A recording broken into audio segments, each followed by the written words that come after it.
कराची के इलाके शरीफाबाद में मुबैना पुलिस मुकाबले में 3 अफराद की मौत पर नबील गबूल ने सिंध हुकूमत को 1 हफ्ते का अल्टीमेटम दे दिया। प्रेस कॉन्फ्रेंस करते हुए नबील गबूल ने कहा कि 3 नौजवानों को जारी मुकाबले में कत्ल किया। अगर पुलिस के खिलाफ कार्रवाई ना की गई तो भरपूर एहतजाज किया जाएगा। SHO शरीफाबाद वाक़े मुलविस है।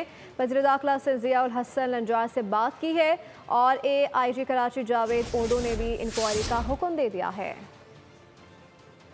हमारे 3 गबूल नौजवान थे और उनको जो है बाकायदा पुलिस ने इनकाउंटर करके SHO शरीफाबाद ने ये काम किया है। हमारे पास सबूत मौजूद हैं कि ये इनकाउंटर पुलिस ने किया और ये डकैत नहीं थे, कि उनके वीडियोस भी मौजूद हैं कि उनको जब पकड़ा गया था तो वो जिंदा थे। उनको जब पकड़ा गया था तो वो एक तो उसको चीपा एम्बुलेंस में लेकर गए थे, एक उसमें नाले में गिरा हुआ था, बेहोश था और उसको बाद में जो है गोली लगी है, वो भी गोली सीने पे लगी है। हमारे पास सबूत मौजूद हैं और हमने पिटिशन भी दाखिल किया हाई कोर्ट में और हम इनको ये 1 हफ्ते का अल्टीमेटम दे रहे हैं सिंध पुलिस के खिलाफ, क्योंकि कराची से लेके डेरा इस्माइल खान, डेरा गाजी खान तक जो है हमारे गबूल कौम बैठे हैं। जितने शारा हैं उसके इर्द गिर्द हमारे गबूल कौम बैठे हैं, तो हम शारा बंद करेंगे। मुझे पूरा यकीन है क्योंकि मैंने होम मिनिस्टर ज़िया लंजार साहब से भी बात की है और AIG कराची जावेद ओडो साहब ने भी इसका इंक्वायरी का ऑर्डर किया है।